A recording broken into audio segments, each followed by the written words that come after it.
O ser humano sempre precisou de modelos como forma de representar e entender o que antes era apenas uma ideia, ou seja, algo abstrato, sem forma e definição. No nosso caso, um modelo científico é um conjunto estruturado de conhecimento sobre um determinado assunto que explica resultados experimentais e possibilita a realização de previsões. Por isso, o programa de hoje vai contar a história das modelos atômicas. Não. Desculpa, pessoal. O programa de hoje vai contar a história dos modelos atômicos. Se bem que um programa sobre as modelos mais bonitas, Naomi Campbell, Cindy Crawford, Kate Moss, Gisele Bündchen, não seria nada mal. Bom, o fato é que o nosso episódio não vai falar de nenhuma Gisele nem Naomi. Vamos falar de Dalton, Thomson, Rutherford e Bohr.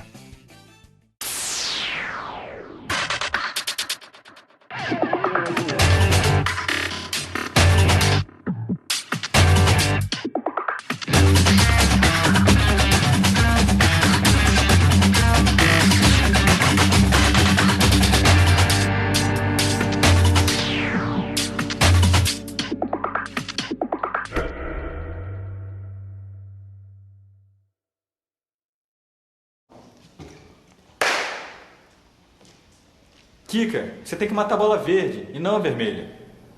Não, essa é vermelha, a outra é verde. Você tá enxergando bem? Eu tô, você que tá me confundindo. Shhh. Kika, se liga, o programa já começou. Um dos primeiros modelos atômicos da história recente surgiu em 1808. O responsável por esse modelo foi o químico, meteorologista e físico inglês John Dalton. Por sinal, Dalton não enxergava nada bem. Ele confundia um pouco as cores. Durante muito tempo, Dalton se dedicou ao estudo da sua doença sem chegar a grandes conclusões. Em compensação, popularizou o distúrbio da troca de cores, que em sua homenagem ficou conhecido como daltonismo.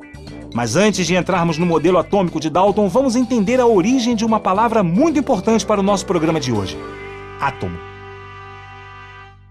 A palavra átomo nos remete à Grécia Antiga. Por volta de 450 a.C., os filósofos Demócrito e Leucipo formularam o conceito de que a matéria se desintegrava em unidades cada vez menores até chegar à menor unidade possível, que não podia mais se dividir. A essas partículas indivisíveis deram o nome de átomo. A, não, e tomo, partícula. De acordo com o modelo construído por John Dalton, o átomo era uma minúscula esfera maciça e impenetrável, indestrutível, indivisível e sem carga, ou seja, neutro. Para Dalton, os átomos de um determinado elemento são diferentes dos átomos de outro elemento e o que os diferencia são os seus pesos relativos, ou seja, átomos de diferentes elementos possuem massas diferentes. O modelo atômico de Dalton ficou conhecido como bola de bilhar, uma analogia à bola de sinuca. Apesar de suas limitações, o modelo atômico de Dalton foi um passo importante na elaboração de futuros modelos. Quase um século depois de Dalton, em 1904, o cientista britânico Joseph John Thomson, J.J. Thomson para os íntimos, realizou uma experiência utilizando uma ampola feita de vidro ou quartzo chamada de ampola de Crookes. A ampola funciona da seguinte maneira. Dentro se faz o vácuo. Ela contém duas placas metálicas que, quando são ligadas a uma fonte de alta tensão, estabelecem um fluxo de cargas elétricas. São os chamados raios catódicos. Thomson fez meticulosas medições interferindo na trajetória dos raios através de campos elétrico e magnético controlados. Através dessas medições, Thomson concluiu que os raios catódicos eram, na verdade, um feixe de partículas carregadas negativamente e que possuíam massa, isso é, eram corpusculares. Thomson concluiu que essas partículas negativas deveriam fazer parte de qualquer átomo. Posteriormente, os corpúsculos receberam o nome de elétrons. É por isso que Thomson é conhecido como o pai dos elétrons. Não é mesmo, Kika?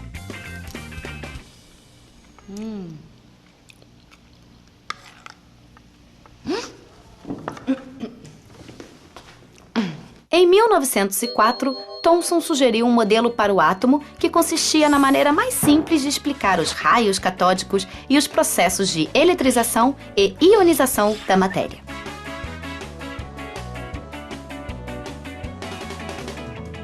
O modelo de Thomson foi denominado pudim de passas, onde a massa do pudim é esférica e de carga positiva e as passas são os elétrons de carga negativa.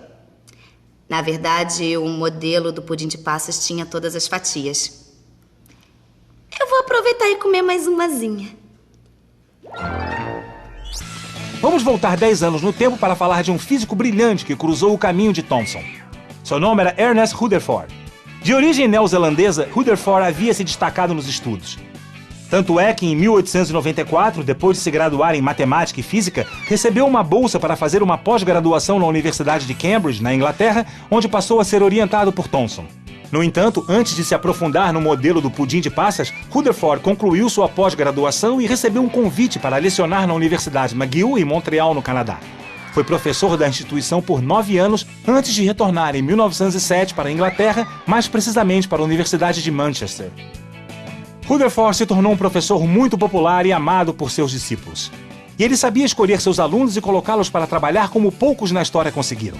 Não é à toa que nada mais, nada menos que 10 de seus alunos receberam o Prêmio Nobel. Em 1908, Rutherford analisava o modelo atômico de Thomson e se indagava se a matéria seria densa ou cheia de espaços vazios. Por conta disso, ele propôs um desafio a 2 de seus melhores alunos, Hans Geiger e Ernest Marsden. O desafio consistia no seguinte: Geiger e Marsden deveriam bombardear uma finíssima lâmina de ouro com partículas alfa de carga positiva emitidas pelo elemento químico polônio e depois medir o espalhamento dessas partículas.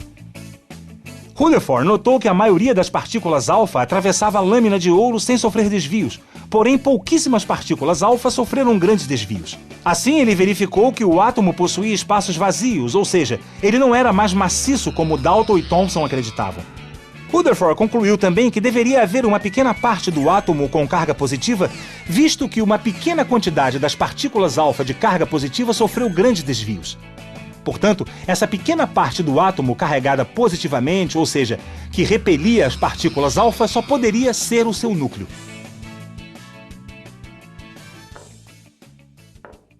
O modelo de Rutherford ficou conhecido como modelo planetário, em alusão ao sistema solar. Assim, os elétrons ficam dispostos na eletrosfera, orbitando em volta do núcleo, que no nosso caso é essa bola de sinuca aqui.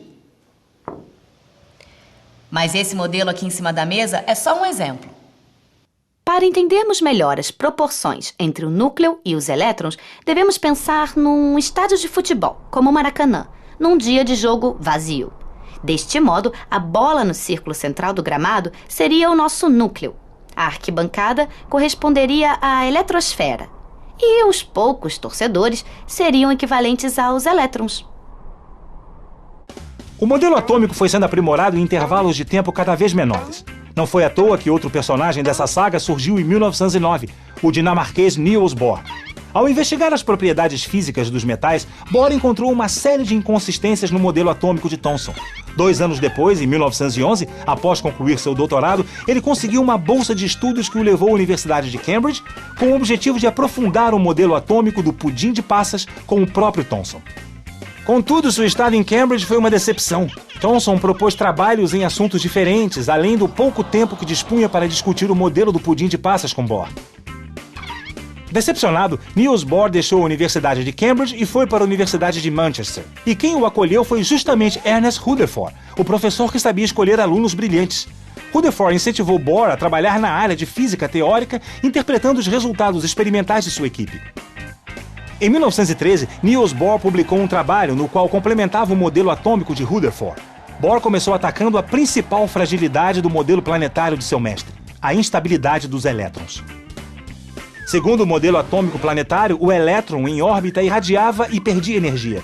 Sendo assim, a trajetória do elétron seria uma espiral suicida em direção ao núcleo.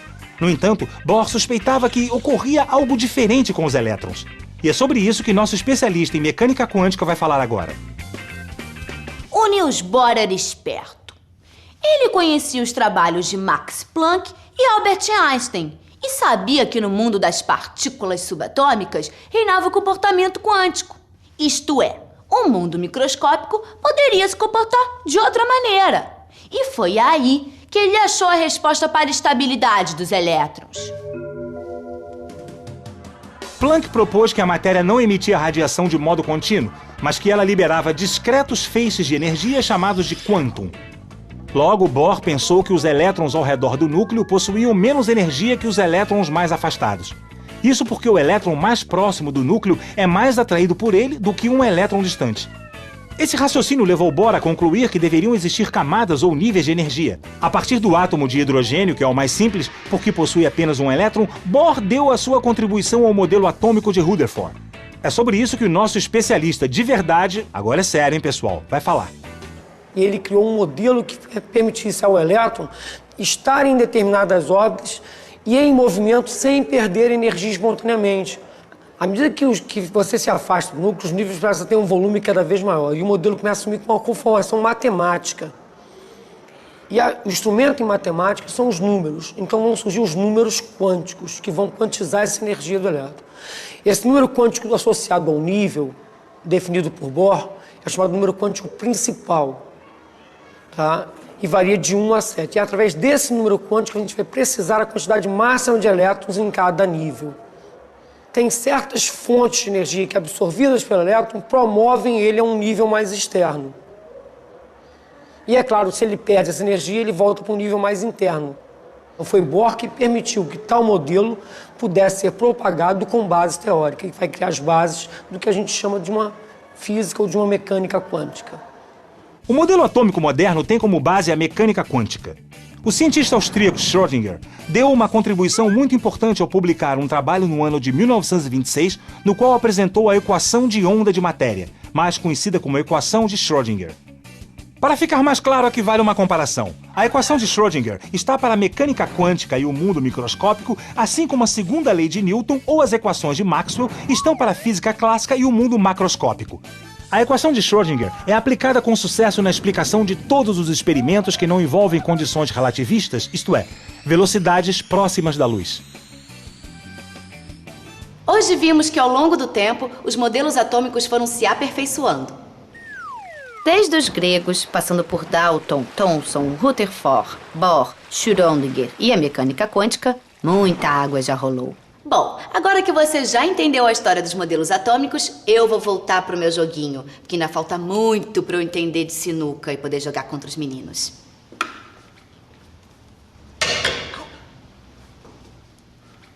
Kika, essa é a bola vermelha. Você tem que acertar a verde. Mas qual é o seu problema comigo hoje, hein? Kika, você é daltônica? Ué,